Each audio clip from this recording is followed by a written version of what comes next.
Hello, friends. You're watching The Night Watchman, where every day you'll hear a brand new horror story that will send chills down your spine. But to keep bringing you these terrifying tales, we need your love and support. So don't forget to like, comment, and subscribe. Now let's begin the story. I never thought my job as a night watchman would turn into something out of a nightmare. But looking back, the signs were there from the start. My name is Jack Harlan, and I've been patrolling the grounds of the old Whitaker Mill in rural Pennsylvania for the past 5 years. It's a forgotten relic from the steel boom era, tucked away in the hills near Scranton, where the Susquehanna River winds through misty valleys. The mill shut down in the 80s after a fire that killed dozens, but some developer bought it cheap, planning to turn it into condos that never materialized. Now it's just a skeleton of rusted beams and crumbling brick, guarded by guys like me to keep out squatters and vandals. I took the gig because it was easy money. Third shift, 10 p.m. to 6 a.m., mostly sitting in a booth with coffee and a radio, doing rounds every hour. No family to go home to. My wife left me after the kids grew up and moved to California. I figured solitude suited me. But the Whitaker Mill has a history that creeps up on you, like fog rolling in from the river. Locals whisper about it. The fire wasn't an accident. Back in 1979, the night shift supervisor, Elias Crow, went mad. They say he locked the doors during a routine drill, trapping workers inside as flames spread from a faulty furnace. Official reports blame faulty wiring, but survivors, there were only a handful, claimed they heard Crow laughing over the intercom as screams echoed through the halls.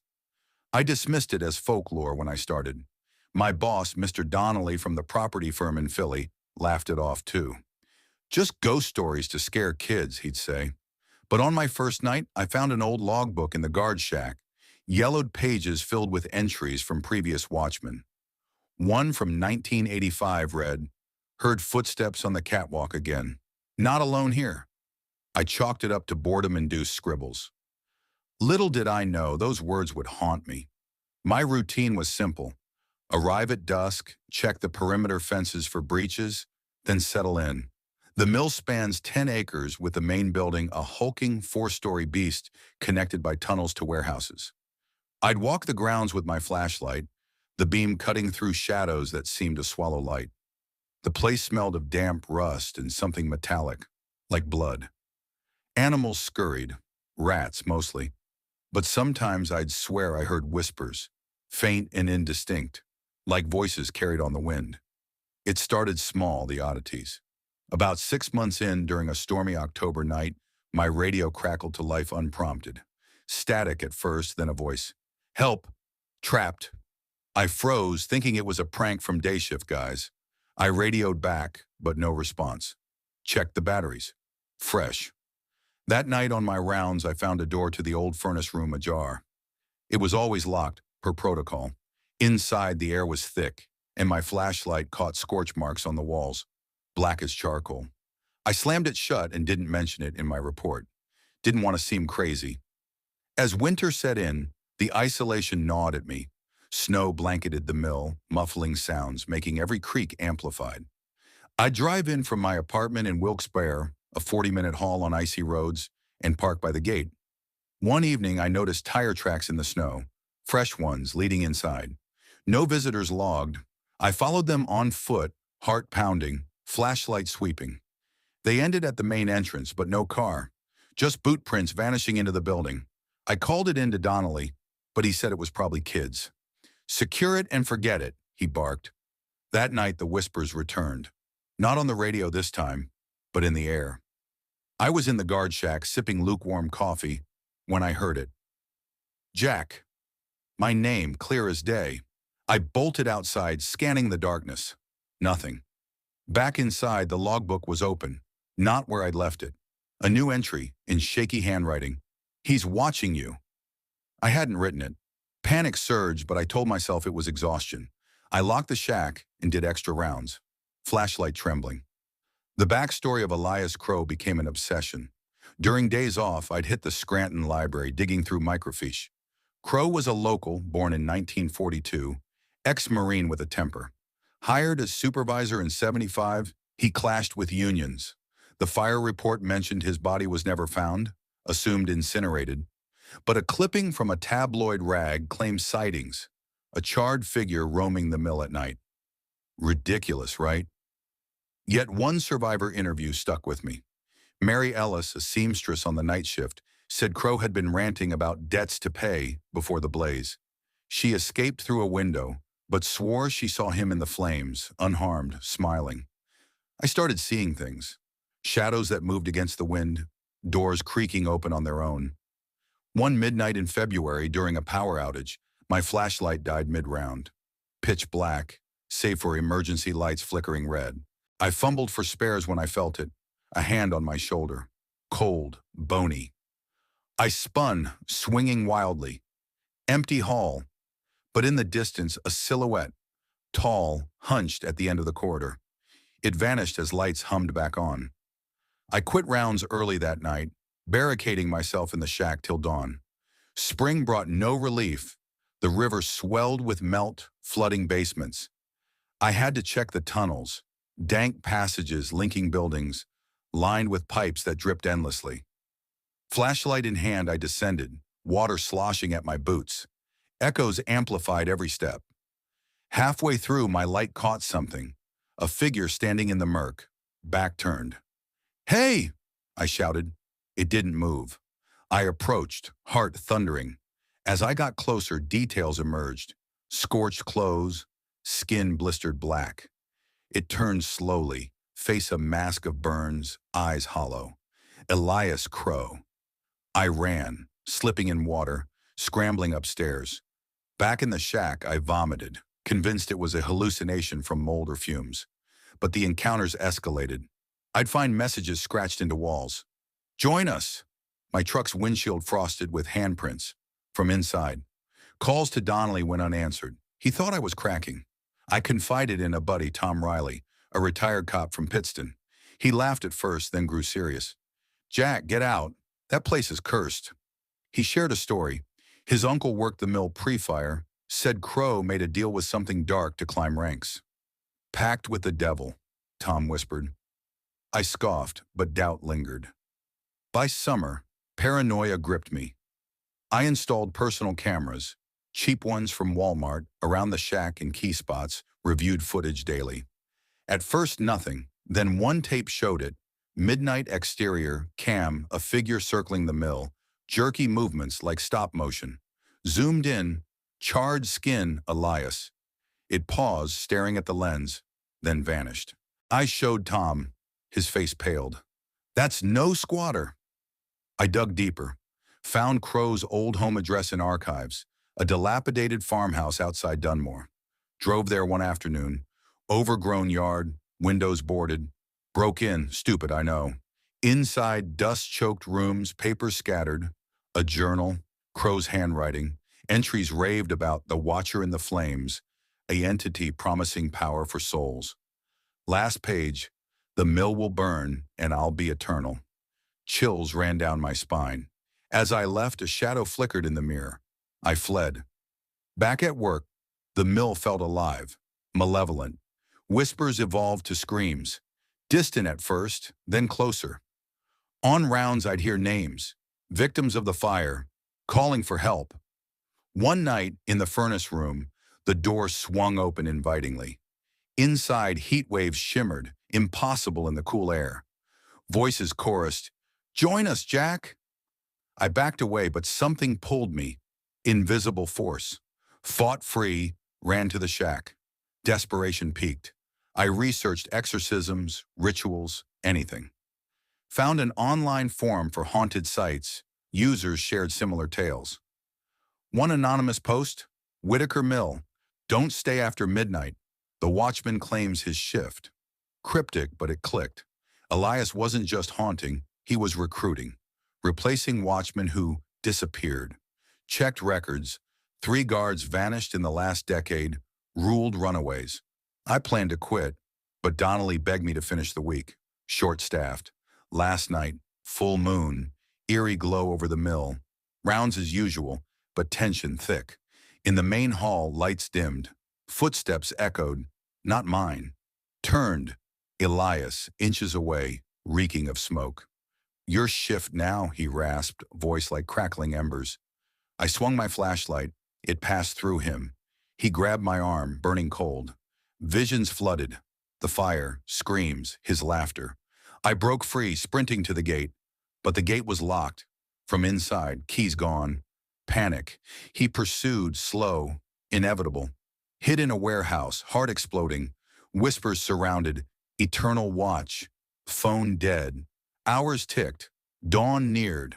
Ventured out. Mill silent. Gate open now. Stumbled to my truck. Drove away, never looking back. I quit that morning, moved to Ohio. But nights I hear whispers. Footsteps. He's not done. The best night watchman? That's what they called Elias. Now he wants me to take his place. Story 2.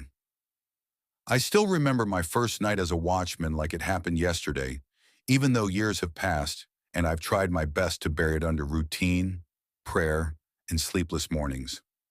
I took the job because I needed something quiet, something invisible. After my divorce and the mess with my brother's arrest, I wanted nights where no one asked questions and no one expected explanations. The listing was simple. Night watchman needed, industrial property, graveyard shift, fair pay, immediate start. The place was called Ridgeway Industrial Storage, just outside Mason Falls, Ohio. Old warehouses, shipping containers, and a decommissioned textile mill that hadn't produced fabric since the early 90s. The company that owned it kept saying they were waiting on permits. Everyone in town knew that meant never. The manager who hired me, Frank Doyle, didn't ask many questions. He just slid the contract across the desk and said, "You'll be alone. Cameras work most nights. Just log anything strange." I asked him what he meant by most nights. He smiled like he'd heard a joke only he understood. I arrived on my first shift at 9:47 p.m., 15 minutes early like Frank suggested.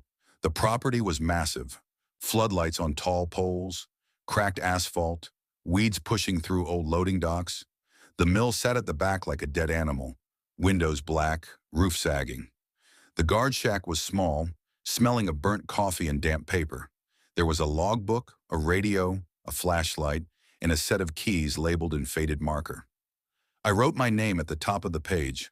Evan Miller, night watchman, 10 p.m. At exactly 10:03, the radio crackled. "Unit 7, you there?" I jumped. "Yeah, this is Evan. Just starting." A pause, static hissed.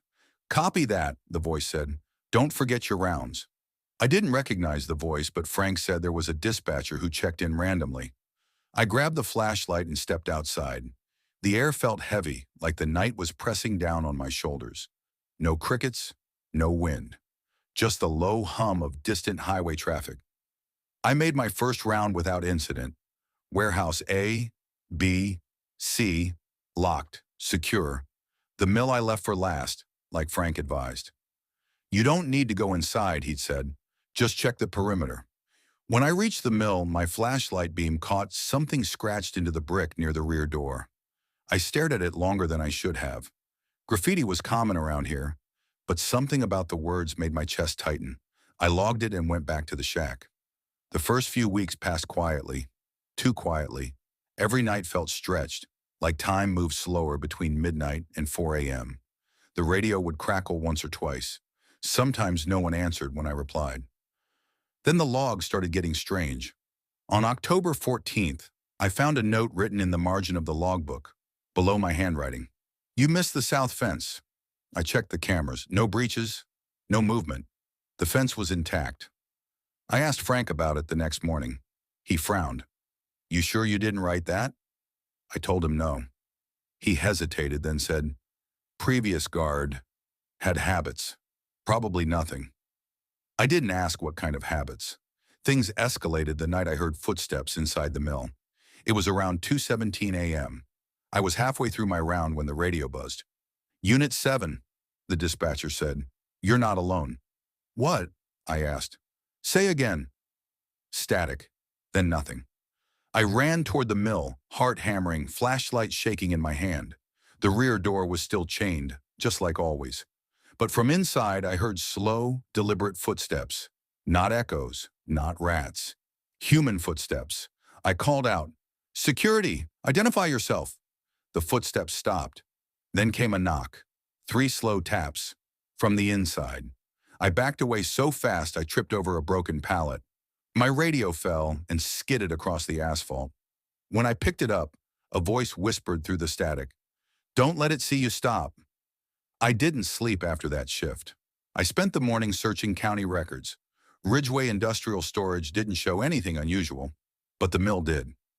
In 1987, a night watchman named Thomas Calder was found dead inside the mill. Official cause? Heart attack. Unofficial rumors said he'd been seen walking the property days after his death. In 1994, another guard, Luis Moreno, disappeared. His car was found still running at the front gate. In 2008, Harold Kemp, night watchman, suicide, found hanging in the guard shack. I noticed something chilling. Every one of them had worked Unit 7. The next night, I tried to quit. Frank didn't answer his phone. I showed up anyway, planning to leave my keys and walk out. At 10 p.m., the radio turned on by itself. "Unit 7, the dispatcher said. Same voice. Calm, familiar now. "I'm leaving," I said. "This place is wrong." A pause. "You can leave the job," the voice replied.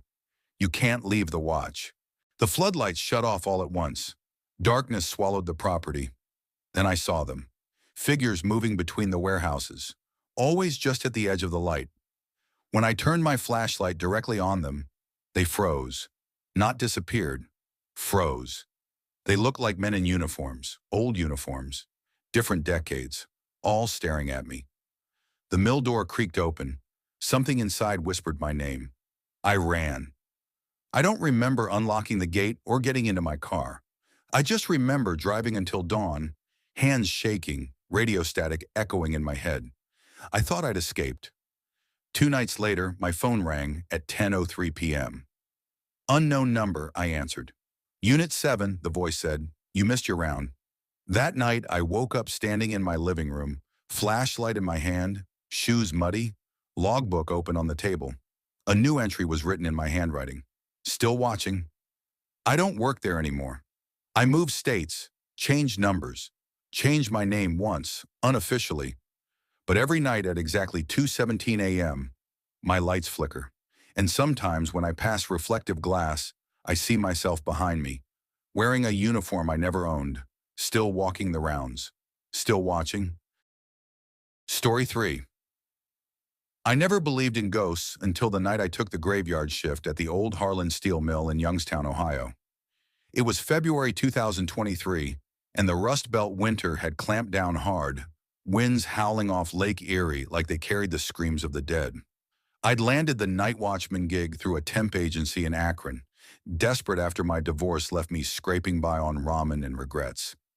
$18 an hour to patrol a shuttered factory sounded like easy money.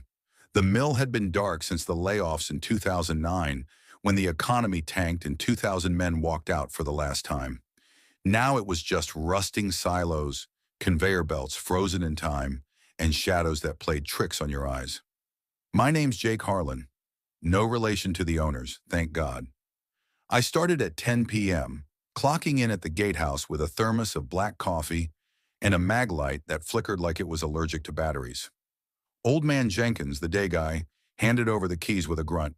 "Check the perimeter every hour. Motion sensors are glitchy. Ignore the beeps unless they're from the East Yard. And whatever you do, don't go into the melt shop after midnight." He laughed it off, but his eyes darted to the chain-link fence, rattling in the gale. I figured he was messing with the new guy. First round was routine. The mill sprawled over 50 acres. Admin building up front, warehouses to the west. In the heart of it, the massive foundry with its towering smokestacks piercing the starry sky. Snow crunched under my boots as I looped the fence line. Vagrants sometimes snuck in for shelter, but tonight it was deserted. Radio silence on the walkie-talkie to dispatch. Back in the gatehouse by 11:30, I killed time scrolling job listings on my phone. Signal sucked out here. Bars dropped to 1, then nothing. Around midnight, the first weirdness hit. A low hum started, vibrating through the floorboards. Not the wind, mechanical, like a distant engine idling. I stepped outside, flashlight sweeping the dark. Nothing. But as I shone the beam toward the melt shop, a cavernous building where they'd once poured molten steel into ingots, the hum grew into a rhythmic thump, thump, thump, thump, like a heartbeat or a piston. Curiosity pulled me closer. Jenkins' warning echoed, but hell, I wasn't scared of ghosts. The melt shop doors were padlocked, chains thick as my wrist. Up close, the thumping pulsed from inside, syncing with my own pulse. I pressed my ear to the cold metal. Faint voices? No. Machinery groaning, words mangled by rust. Faulty batch, pressure building. I yanked back, heart jackhammering. Probably just the wind whistling through cracks. Yeah, right. I radioed dispatch. Static. Phone dead. Isolated as a tomb. Patrol 2. 1 a.m. Perimeter clear, but now footprints crisscross the fresh snow. Boots, men's size 12, leading from the east yard straight into the foundry. Not mine. I followed them, beam bouncing off graffiti-tagged walls. Harlan kills, spray-painted in faded red. The tracks ended at a side door, ajar just inches. Inside, the air reeked of oil and charred meat. I nudged it open with my boot. Flashlight cut through the gloom. Conveyor belts snaked into infinity, coated in decades of dust. The thumping was louder here, echoing off 40-foot ceilings. Then I saw it. A hard hat on the floor, yellowed with age, Harlan's steel logo peeling off. Next to it, a lunchbox, rusted shut. I pried it open with my knife. Inside, a thermos, a sandwich fossilized to leather, and a crumpled note. February 14th, 2009. Shift foreman, Reyes. Last load contaminated. Melter gauge maxed. Boys say it's cursed. Laugh it off. God help us if it blows. Cursed. Backstory flooded my mind from the local news clips I'd skimmed. The mill's final night.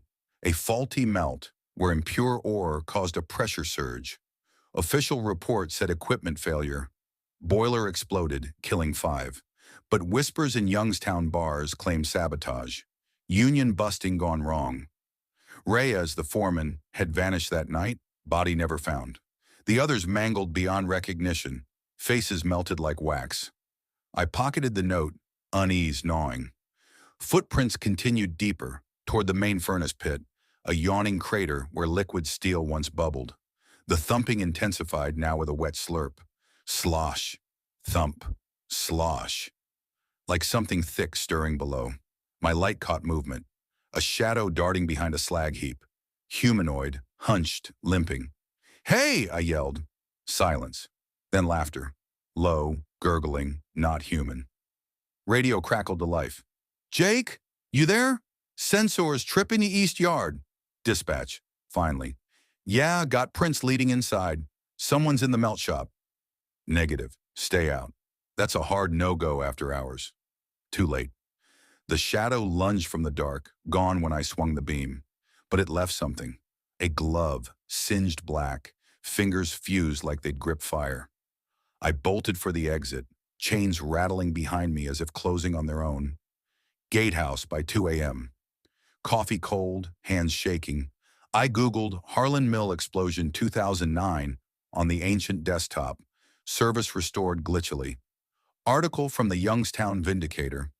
Tragedy at Harlan, 5 dead in melt catastrophe. Foreman Miguel Reyes missing amid safety violations.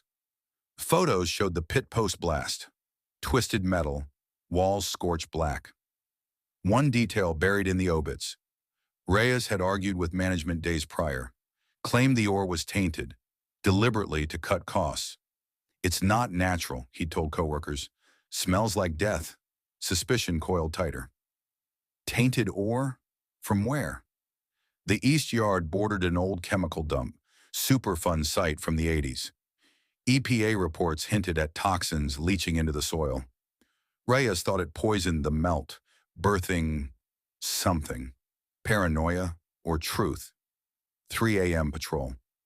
Snow stopped, moon full and mocking. East Yard first.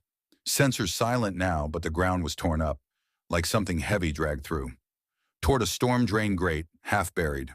I pried it open. Stench hit like a fist. sulfur and rot. Inside, the tunnel sloped down, walls slick with ooze. My light pierced 20 feet, eyes reflected back. Dozens, small, pale, unblinking. Rats? No, too fleshy, clustered like maggots. Thump, thump from below. Voices again, clearer. Reyes, you should have listened. Pressure's building. I slammed the grate, retreated, but as I ran, a memory surfaced. Jenkins' offhand comment at handover. Reyes never left. Folks say he melted in, watching over his men. 4 a.m. gatehouse sanctuary shattered by pounding at the door. I grabbed the baton. Company policy, no guns. Peered through the blinds, silhouette outside, massive, dripping. Open up, Harlan.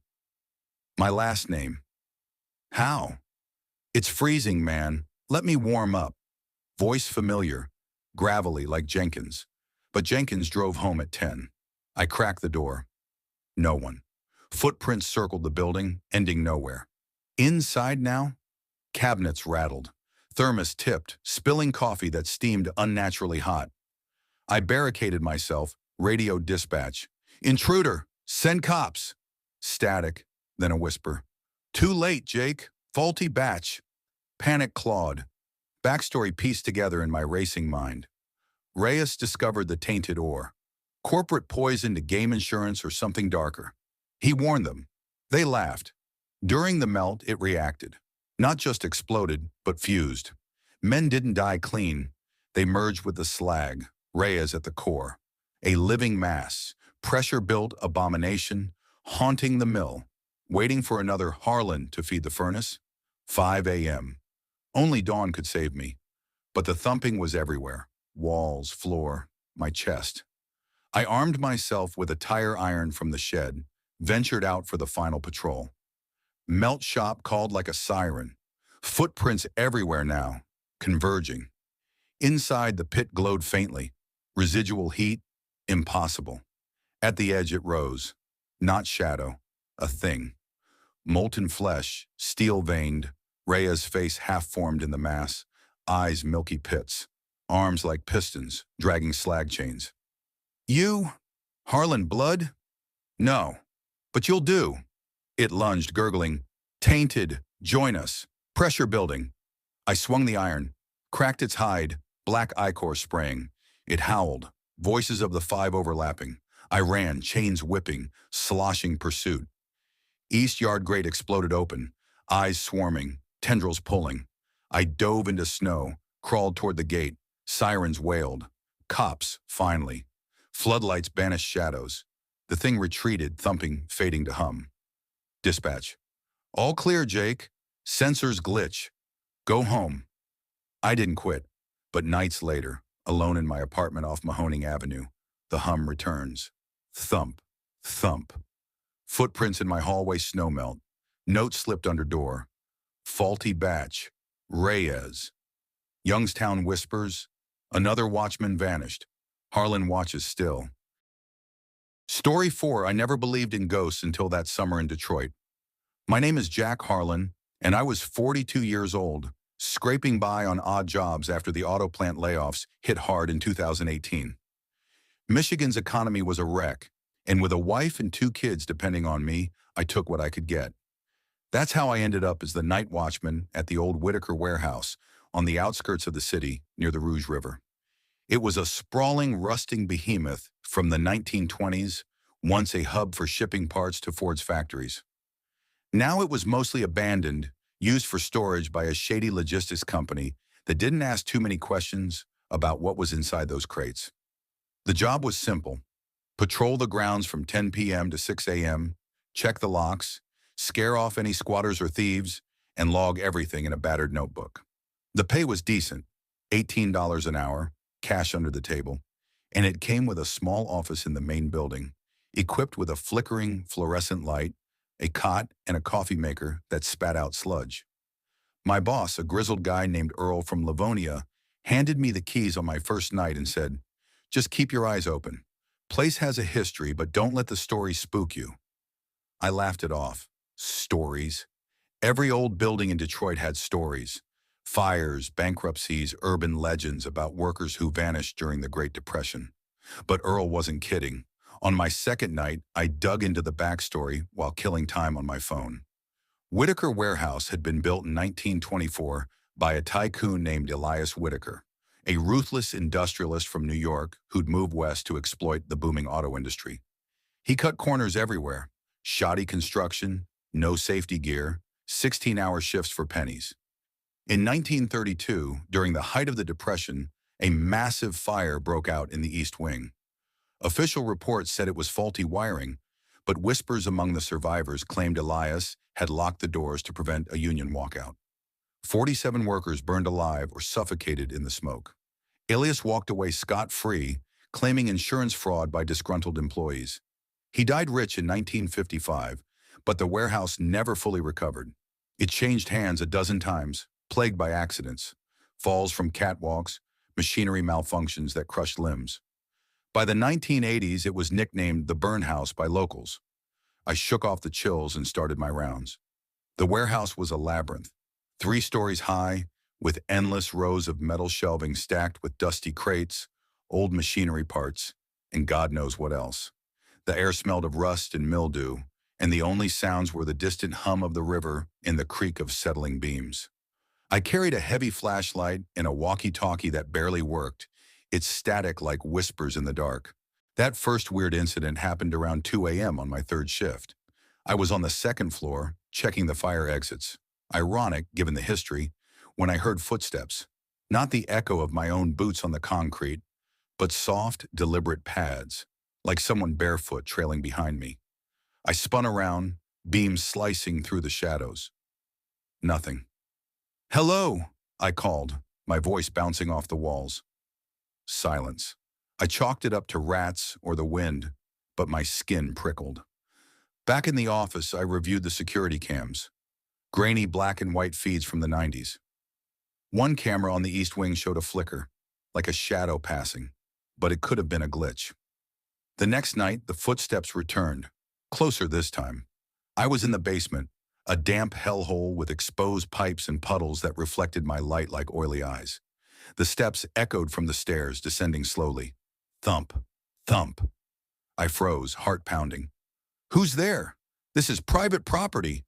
No answer. I bolted up the stairs, slamming the door behind me. In the office, I poured coffee with shaking hands. That's when I noticed the notebook. Someone or something had scribbled in it. "Locked in. Help." The handwriting wasn't mine. I tore out the page and tossed it, telling myself it was a prank from the day shift. But doubts crept in. I started researching more during downtime. Old Detroit Free Press articles from the 30s described the fire in gruesome detail. Workers pounding on barred windows, screams echoing across the river. One survivor, a Polish immigrant named Marek Kowalski, claimed he saw Elias Whitaker's silhouette watching from outside as the flames rose. Kowalski vanished weeks later, presumed suicide. Urban explorers on Reddit forums shared stories of the warehouse. EVPs capturing pleas for help, cold spots that burn like fire, apparitions of charred figures in the East Wing. I confided in my wife, Sarah, over breakfast one morning. We lived in a modest ranch house in Warren, a suburb north of Detroit. "Jack, it's just your imagination," she said, squeezing my hand. "You've been reading too much online. Get some sleep." Our kids, Emily, 12, and Tyler, 9, overheard and begged for details, eyes wide. I made up a tame version, but inside, fear gnawed at me. Week 2, things escalated. I arrived at 10 p.m. to find the main gate ajar, chain cut clean through. Inside, crates were toppled in aisle 7, spilling rusted bolts like spilled guts. I radioed Earl, but he dismissed it. "Kids joyriding, secure it and move on." That night, the power flickered. In the darkness, I heard whispers, faint, overlapping voices in what sounded like old-timey English and foreign accents. "Fire, locked, burn." My flashlight died, batteries fresh that morning. I fumbled for spares, pulse racing. When the beam reignited, I swear I saw a figure at the end of the hall. Tall, suited, face obscured by shadow. It vanished around the corner. I didn't sleep that day. Instead, I drove to the Detroit Public Library, digging through microfilm archives. I found a photo of Elias Whitaker. Stern, mustache like a villain from a silent film, eyes cold as steel. There was more. A scandal in 1940. Whitaker's son, Harlan, weird coincidence with my last name, inherited the warehouse but sold it after claiming hauntings. He described seeing his father's ghost, demanding the debts be paid. Harlan ended up in an asylum in Ann Arbor, babbling about flames that didn't burn. Back on shift, I armed myself with salt, from a ghost hunting forum, and a crucifix from Sarah. Stupid, I know, but desperation breeds superstition. Midnight came, and the temperature dropped 20 degrees in the office. Frost formed on the windows in July. Then the phone rang. It was an old rotary model disconnected years ago. I picked it up, breath fogging. Static. Then a voice. "You shouldn't be here, Watchman." It was deep, cultured, like Whitaker's from imagined newsreels. I hung up and patrolled, nerves frayed. In the East Wing, the fire's epicenter, scorch marks still scarred the walls, black veins creeping up concrete. I heard the footsteps again, but now accompanied by the crackle of flames, though no fire burned. Smoke scent filled the air, acrid and choking. I coughed, eyes watering. Turning a corner, I collided with something solid. Not a crate, a man or what was left of one. Charred skin peeling like old paint, eyes milky white, mouth agape in a silent scream. He reached out, fingers like twigs snapping. I ran, flashlight bobbing wildly. Upstairs through halls until I barricaded myself in the office. The door rattled, knob turning slowly. "Open up," the voice from the phone hissed through the wood. "The shift isn't over." I prayed, sweated, waited for dawn. At 6 a.m. the rattling stopped. I fled, vowing never to return. But I did. Bills don't pay themselves. Earl called, offering double pay. "One more week, Jack. We need you." Sarah begged me not to go, but I promised it'd be fine. That night I brought a recorder, hoping to capture evidence. The warehouse felt alive, walls pulsing like a heartbeat. Whispers grew louder, naming the dead. Kowalski, Ramirez, O'Shea, victims of the fire. Around 3 a.m., the recorder caught it. "Elias pays now." I played it back, chills racing. Then the figure appeared in the doorway. The suited man, face revealing itself. Whitaker, decayed but unmistakable. "You're the Watchman," he sneered. "Guard the doors. Keep them in." Behind him, shadows coalesced into the burned workers, moaning, advancing. I realized the backstory's twist. Whitaker's ghost wasn't the victim. He was the warden, trapping the souls to atone for his sins. Every night watchman since 1932 had been his proxy, feeding the flames with fear. Harlan Whitaker wasn't his son. He was a descendant, and my last name? A coincidence? Or fate? They closed in, heat rising, skin blistering though no fire visible. I fought, swinging the flashlight, but hands, cold yet burning, grabbed me. "Join the shift," Whitaker whispered. Dawn broke. I woke on the cot, unscathed but marked. Burns on my arms shaped like locks. I quit. Moved the family to Chicago. But sometimes at night I hear footsteps, and the phone rings, disconnected line crackling. "Your watch isn't over." That was 5 years ago. I still check the doors before bed. No, wait, that's a lie. It never ended. Last night, in our Windy City apartment, the whispers returned. "Watchman? I think they're here now." Story 5. I still remember the first night I unlocked the rusted gate of Briarwood Industrial Complex, a forgotten stretch of warehouses sitting 30 miles outside Toledo, Ohio. The job listing had been vague. Night watchman needed. Quiet post. Good pay. I was 34, recently divorced and drowning in medical bills left behind by my father's slow death. Quiet sounded like mercy. Briarwood hadn't been quiet for years. The complex was built in the late 1970s. 6 massive warehouses, a crumbling administrative building, and a power substation, all fenced in by bent chain link and weeds taller than a man. It once housed a plastics manufacturing operation that shut down after a chemical spill nobody liked to talk about. Locals avoided it. Google Maps showed it as a gray blur. That should have been my first warning. Before Briarwood, I worked private security in Cleveland, mostly graveyard shifts, parking garages, hospitals, abandoned schools waiting for demolition. I like nights. Nights didn't judge you. They didn't ask why your marriage collapsed or why you still heard your father coughing in your sleep. My dad, Frank Miller, had been a factory worker his whole life. Tough man. Smelled like oil and cigarettes. When the cancer came, it ate him fast. On his last night in hospice, he grabbed my wrist and whispered something I didn't understand.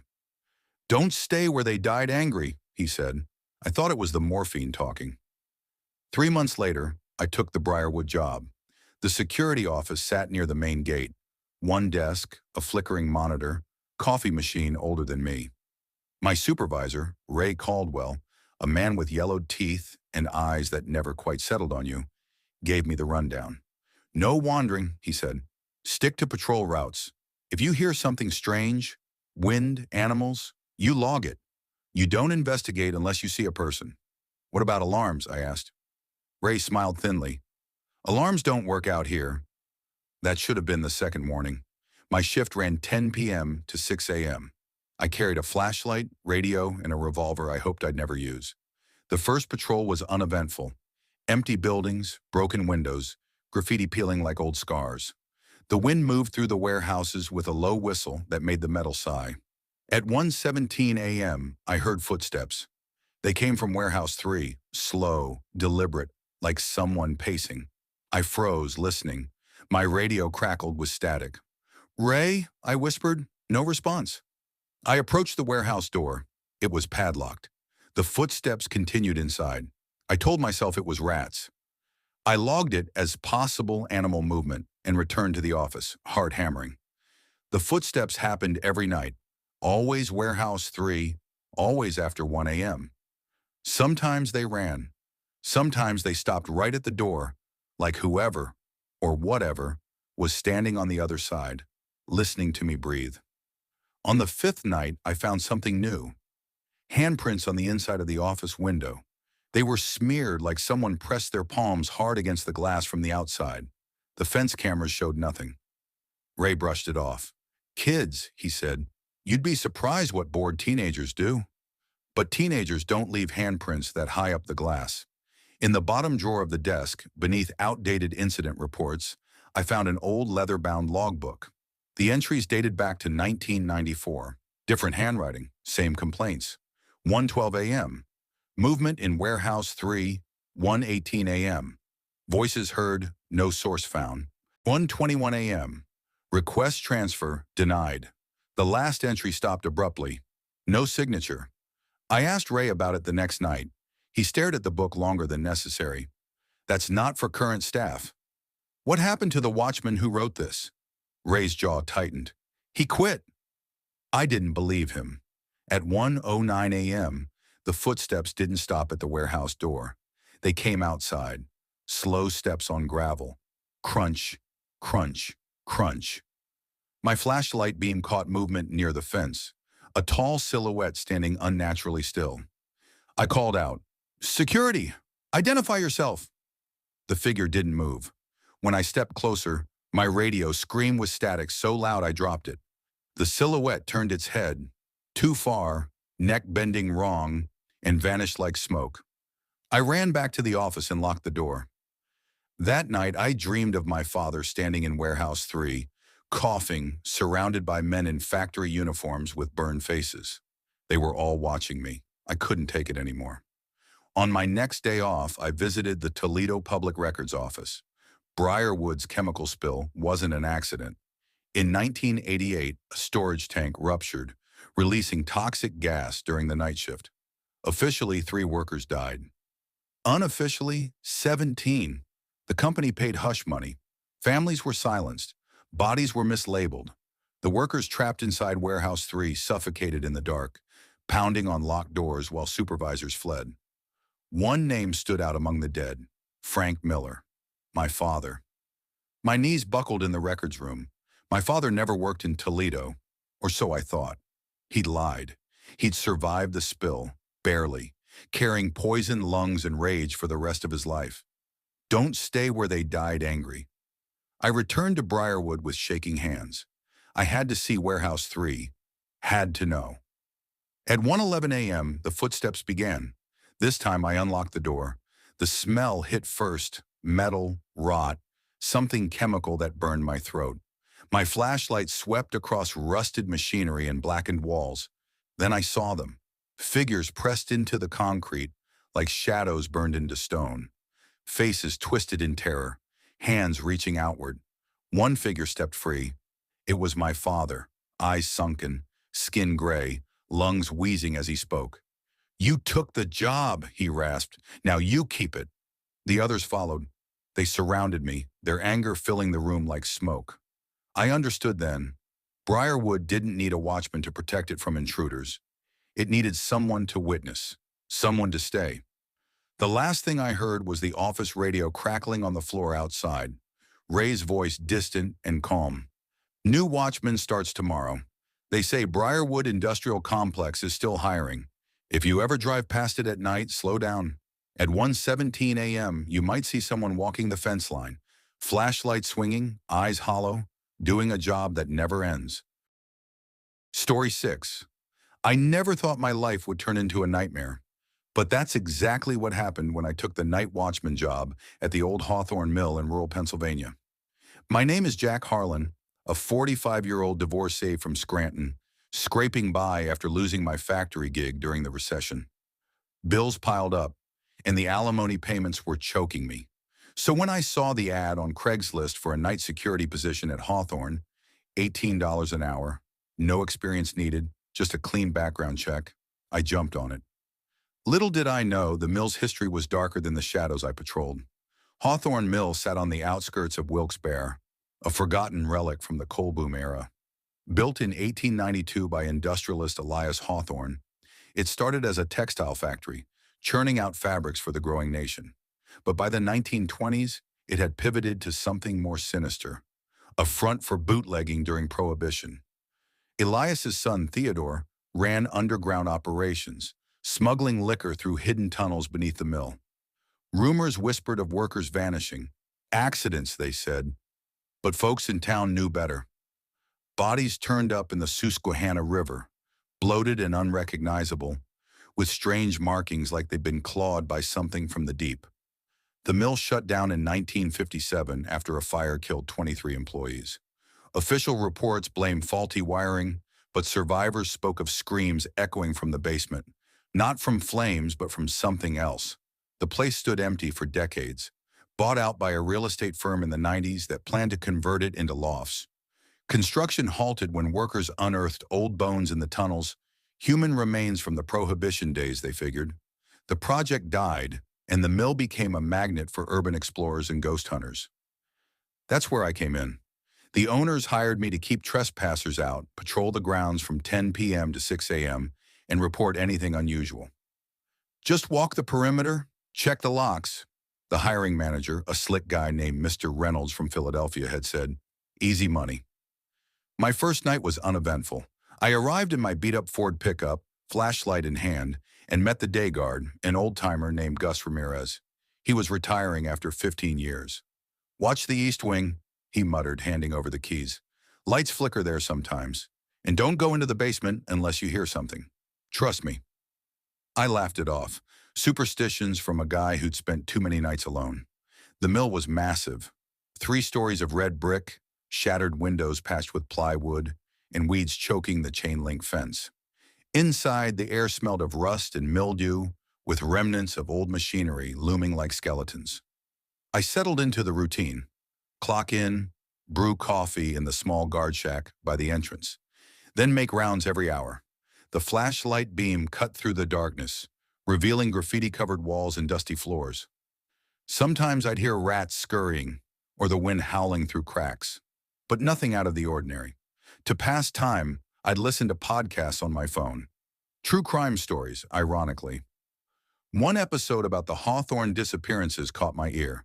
It detailed how Theodore Hawthorne allegedly sacrificed workers to some pagan entity for protection during his smuggling runs.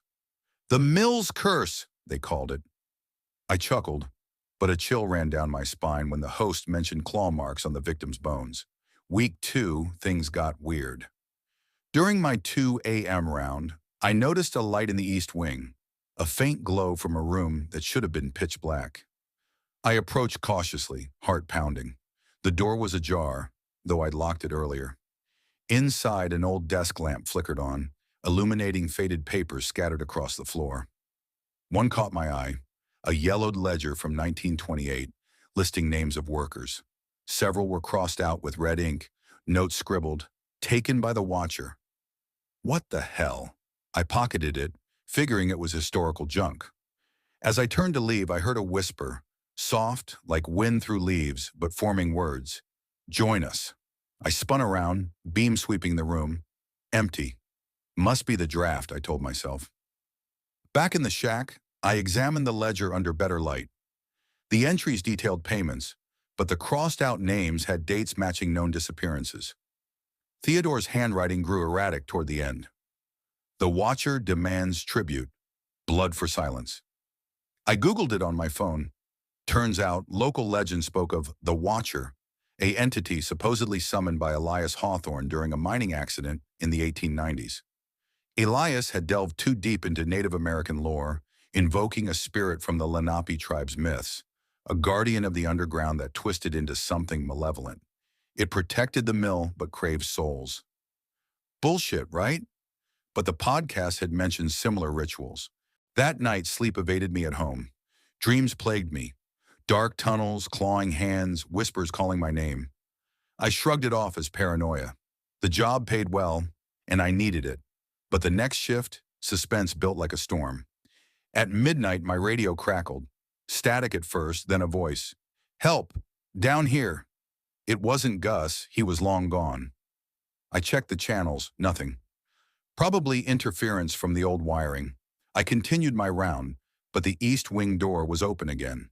This time, footprints in the dust, bare feet, leading toward the basement stairs. The basement was off limits, per Mr. Reynolds. "Structurally unsound," he'd said, but curiosity gnawed at me. Flashlight in one hand, pepper spray in the other, company issued, laughable against ghosts. I descended. The stairs creaked under my weight, air growing colder, damper. At the bottom, a corridor stretched into blackness, walls lined with rusted pipes. The footprints ended at a bricked-up wall, but scratches marred the mortar, fresh like nails had clawed at it. Then a sound. Dripping water? No, breathing. Heavy, ragged, from behind the bricks. I bolted upstairs, heart racing. In the shack, I called Mr. Reynolds' voicemail. "Something's off here, call me." No response by morning. That day I researched more. At the Wilkes-Barre Library, I found microfilm articles from the 1950s. The fire wasn't just wiring. Witnesses reported seeing a shadow figure herding workers toward the flames. One survivor, a woman named Clara Benson, claimed it was the Watcher, awakened by renovations disturbing the tunnels. She died shortly after, ruled suicide, but her note read, "It sees through the walls." Shift 3. I armed myself with a crowbar from my truck, just in case. The mill felt alive that night, creaks not from settling, but purposeful. At 1 a.m., the power surged, lights in the main hall flickering like Morse code. I followed the pattern to the east wing again. The ledger was gone from my pocket. How? In its place, a scrap of paper. "You know too much." Handwriting matched Theodore's. Panic set in. Was someone pranking me? Trespassers? I swept the building, room by room. In the old office, I found a hidden panel behind a bookshelf. Cliché, but real. It revealed a safe, rusted shut. With the crowbar, I pried it open. Inside, journals, photos, a small idol carved from black stone, etched with symbols. The journals were Theodore's, detailing rituals. "The Watcher grants prosperity, but feeds on fear. Offer the lost ones." Photos showed workers bound in the tunnels, eyes wide with terror. One image chilled me, a shadowy form with elongated limbs, eyes glowing like coals. As I stuffed the items into my bag, the whispers returned. Louder, multiple voices. "Stay, feed, The temperature plummeted. My breath fogged. I ran for the exit, but doors slammed shut behind me. Trapped. I pounded on them, yelling. Then silence. A scratching sound from below. Claws on stone, ascending. I hid in the guard shack, barricading the door with a chair. My phone had no signal. Jammed? I scribbled notes in case I didn't make it. The mill is cursed. Don't come here. Hours passed in terror, every creak amplifying my fear. At dawn, the doors unlocked as if nothing happened. I fled, quitting via text to Reynolds. But it didn't end. Back home in Scranton, nightmares intensified. I'd wake to scratches on my walls, whispers in the vents. One night, I found the idol on my nightstand. How? I smashed it, but shards reformed overnight. I confided in my ex-wife, Sarah, over coffee. Jack, you're scaring me. See a doctor. But she didn't believe until she visited and heard the voices herself. Desperate, I returned to the mill during daylight, armed with salt and a Bible, old wives' tales, but what else? Gus met me there, unannounced. I warned you, he said, eyes hollow. I was the offering once. It let me go, but took my soul. He revealed the truth. The owners knew. Reynolds' firm was descendants of the Hawthorns, maintaining the curse for protection in their shady deals, modern smuggling, drugs through the tunnels. They hired watchmen as tributes every few years. We descended to the basement together. Gus chanted Lenape words, a banishing ritual he'd learned. The bricked wall crumbled, revealing the tunnel. Inside, bones littered the floor, and at the end, a chamber with an altar.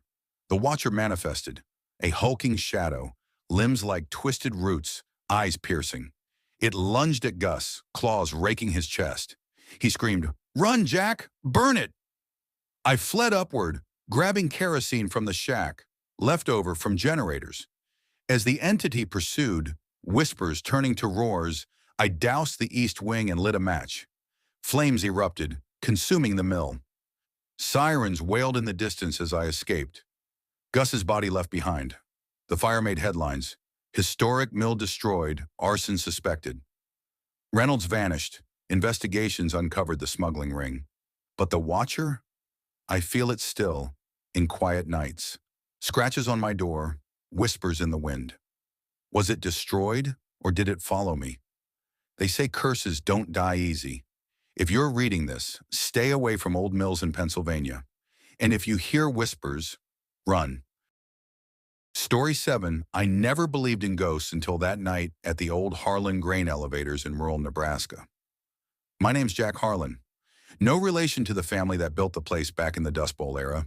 Just a coincidence that got me the job. I'm 42, divorced, with a bad knee from 20 years hauling freight in Omaha. The night watchman gig paid $18 an hour for 12-hour shifts, 3 nights a week, watching over those massive concrete silos that loomed like silent giants against the flat, endless prairie sky.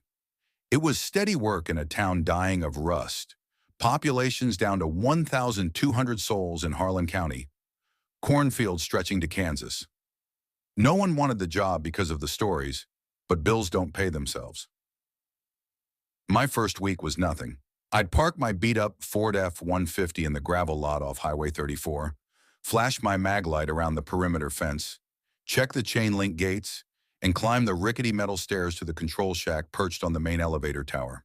From up there, you could see for miles, headlights flickering on I-80 30 miles east, the red glow of distant wind farms spinning like devil's pinwheels. I'd brew coffee on a hot plate, scroll Facebook, listen to Cornhusker games on the radio. The only company was the wind whistling through the corrugated steel walls and the occasional screech of a barn owl nesting in the rafters. But there was a backstory to the place, one the old-timers in Harlan's single diner, Ma's Feed and Fuel, whispered about over burnt coffee. Back in 1934, during the worst of the droughts, the Harlan family patriarch, Elias Harlan, ran the elevators. He was a hard man, they said, who hoarded grain while farmers starved. His workers, desperate migrants from Oklahoma and Texas, rioted one night. Elias locked himself in the top silo with a shotgun. Come morning, they found him at the bottom, neck snapped like a twig, grain dust choking his lungs. Official story, suicide. But folks swore he was pushed by shadows that moved in the dust clouds. Ever since, Night Watchman quit after a month, babbling about whispers and cold spots. Bullshit, I thought. Just wind and superstition. Week 2, things shifted. It started small. I'd finish my perimeter walk, 2 miles of fence rattling in the gusts, and settle into the shack. That's when I'd hear it, a faint scraping, like nails on concrete, coming from below. First time, I chalked it up to rats. The silos were riddled with them, fat ones gorging on spilled kernels. But the sound grew deliberate, rhythmic. Scrape, pause, scrape. Like something testing the walls from inside. I'd shine my light down the tower stairs, see nothing but shadows pooling in the corners. Radio static would crackle, then cut to dead air, even when reception was fine. One night around 2 a.m., the power flickered. Not the main grid. The backup generator kicked in smooth. But the old fluorescent in the shack buzzed and died. I stepped out onto the catwalk, 80 feet up, wind whipping my Carhartt jacket. Below, the yard lights cast long shadows from the 12 silos, each one 120 feet tall, fat as beer barrels. That's when I saw it, a silhouette at the base of Silo 7, human-shaped, motionless. Heart pounding, I yelled, "Hey, this is private property!" No answer. I grabbed the radio handset, company policy to call the sheriff if anything moved, and keyed it. Static. Dead. I descended the stairs slow, boot heels clanging. The figure was gone by the time I hit ground level, but footprints lingered in the dust. Men's work boots, size 10, same as mine. Fresh. I followed them to the silo's access door, rusted half shut. Inside, the air hung thick with the sweet rot smell of fermented corn. My flashlight beam cut through the darkness, revealing the auger conveyor belt snaking up into blackness. No one there, but as I turned, the door slammed behind me. Wind, I told myself, except it locked from the outside. Panic clawed my gut. I pounded on the metal. Clang, clang, yelling into the void. Minutes stretched, then footsteps overhead. Not on the catwalk, inside the silo, echoing down the chute. Scrape, pause, scrape. Closer now. Something was climbing the grain pile inside, dislodging kernels that pattered like rain. I banged harder, shoulder aching, until the door creaked open. No one outside, just wind. I bolted to the truck, engine roaring to life, tires spitting gravel as I punched it back to the shack. Hands shaking, I lit a cigarette, first in years, and called my boss, Ray, in Lincoln. Voicemail. "Ray, it's Jack at Harlan. Someone's on site. I'm out." But dawn broke, no cops came, no signs. I showed up next shift anyway. Money's money. That's when the dreams started. Not dreams. Visions that bled into waking. I'd nod off in the shack, jerk awake to Elias Harlan's face pressed against the window glass. Gaunt cheeks, eyes milky from dust blindness, mouth working silently. "They took it all," he'd rasp, voice like dry husks rubbing. I'd stumble out, splash water from my thermos on my face, but the cold spots followed, pockets of air dropping 20 degrees, frost rhyming the shack's windows despite summer heat. Week 3, suspense built like a storm front rolling in from the Rockies. I'd patrol with my .38 revolver now, tucked in my belt, legal in Nebraska, open carry state. The scraping was constant, synced to my steps. I walk, it scrapes. Stop. It stops. One night, fog rolled thick off the Republican River, blanketing the yard. Visibility down to 10 feet. My radio finally picked up something. Not static, a voice. Faint looped. "Give it back. Give it back." Elias. Or my imagination cracking? I edged toward Silo 7 again, beam dancing. Footprints everywhere, now circling the base like a ritual. Pushed the door. Inside, the grain shifted, a low rumble, like an animal stirring. Then from the top, a cascade. Kernels pouring from the vent, blackened my light. I backed out, slammed the door. That's when I saw them. Figures in the fog.